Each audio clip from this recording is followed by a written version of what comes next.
ഒരു പോലീസ് ഉദ്യോഗസ്ഥൻ, അതും ഡിവൈഎസ്പി റാങ്കിലുള്ള ഉന്നത ഉദ്യോഗസ്ഥൻ, കൈക്കൂലി വാങ്ങുന്നതിനിടെ വിജിലൻസിന്റെ പിടിയിലാകുന്നത് കേരളം ഞെട്ടലോടെയാണ് കേട്ടത്. ചേർത്തല ഡിവൈഎസ്പി ടി അനിൽകുമാറാണ് ശുചിമുറി മാലിന്യം നീക്കം ചെയ്യുന്ന വാഹന ഉടമയിൽ നിന്ന് കൈക്കൂലി വാങ്ങുന്നതിനിടെ വിജിലൻസിന്റെ വലയിലായത്. അഴിമതിക്കെതിരെയുള്ള കർശന നടപടികളുടെ ഭാഗമായി ആഭ്യന്തരമന്ത്രി പ്രഖ്യാപിച്ച പ്രൊജക്ട് സീറോ എന്ന പദ്ധതിയുടെ ഭാഗമായാണ് വിജിലൻസ് ഈ ഓപ്പറേഷൻ നടത്തിയത്. ചേർത്തല കേന്ദ്രീകരിച്ച് പ്രവർത്തിക്കുന്ന ശുചിമുറി മാലിന്യം നീക്കം ചെയ്യുന്ന വാഹന ഉടമകൾക്ക് നേരെയുണ്ടായ കടുത്ത പോലീസ് നടപടികളും തുടർന്നുണ്ടായ അഴിമതിയുമാണ് ഈ സംഭവത്തിന്റെ പ്രധാന പശ്ചാത്തലം. പ്രദേശത്ത് മാലിന്യം നീക്കം ചെയ്യുന്ന വാഹനങ്ങൾ ഡിവൈഎസ്പി ടി അനിൽകുമാറിന്റെ നേതൃത്വത്തിൽ കഴിഞ്ഞ കുറച്ചു നാളുകളായി വ്യാപകമായി പോലീസ് കസ്റ്റഡിയിൽ എടുക്കുന്ന പ്രവണത വർദ്ധിച്ചിരുന്നു. ഇത്തരത്തിൽ കസ്റ്റഡിയിലെടുത്ത വാഹനങ്ങൾ വിട്ടു നൽകുന്നതിനായി നിയമപരമായ നടപടികളിലേക്ക് പോകുന്നതിന് പകരം ഡിവൈഎസ്പി വാഹന ഉടമയിൽ നിന്ന് കൈക്കൂലിയായി 2 ലക്ഷം രൂപ ആവശ്യപ്പെടുകയായിരുന്നു. സാമ്പത്തികമായി വലിയ പ്രയാസം അനുഭവിക്കുന്ന വാഹന ഉടമയ്ക്ക് ഈ തുക നൽകാൻ സാധിക്കാത്ത സാഹചര്യം ഉണ്ടായെങ്കിലും ഡിവൈഎസ്പി തന്റെ നിലപാടിൽ ഉറച്ചു നിന്നു. തുക നൽകുന്നതിനൊപ്പം ഭാവിയിൽ വാഹനം തടസ്സമില്ലാതെ ഓടിക്കുന്നതിനായി പ്രതിമാസം 25,000 രൂപ വീതം തനിക്ക് മാസപ്പടിയായി നൽകണമെന്നും അല്ലാത്തപക്ഷം വാഹനം നിരത്തിലിറങ്ങാൻ അനുവദിക്കില്ലെന്നും അദ്ദേഹം വാഹന ഉടമയെ ഭീഷണിപ്പെടുത്തുകയും ചെയ്തു.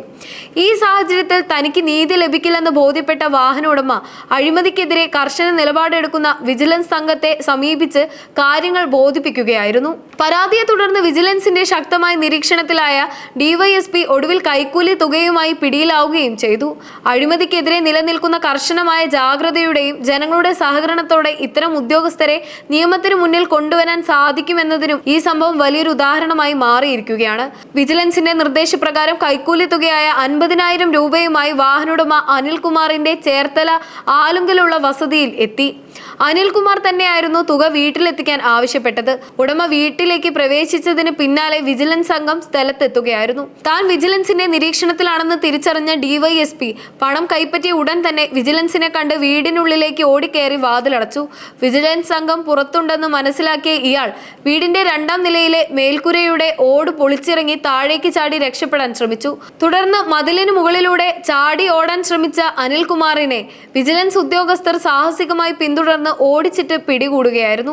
പിടിയിലാകുന്നതിനിടെ ചെറിയ പരിക്കുകൾ ഇദ്ദേഹത്തിന് പറ്റിയതായും റിപ്പോർട്ടുകളുണ്ട്.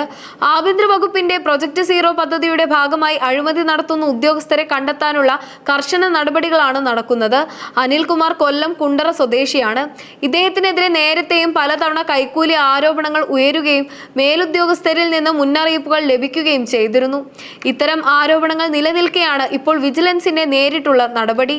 അറസ്റ്റിലായ ടി അനിൽകുമാറിനെ കോട്ടയം വിജിലൻസ് കോടതിയിൽ ഹാജരാക്കും. സംഭവത്തിൽ ഉൾപ്പെട്ട ഉദ്യോഗസ്ഥർക്കെതിരെ വകുപ്പുതല നടപടികളും കർശനമായ നിയമ നടപടികളും തുടരുമെന്നാണ് വിജിലൻസ് വൃത്തങ്ങൾ അറിയിക്കുന്നത്. ഈ സംഭവം പോലീസ് സേനയിലെ തന്നെ അഴിമതിക്കെതിരായ കടുത്ത മുന്നറിയിപ്പായി കണക്കാക്കപ്പെടുന്നു.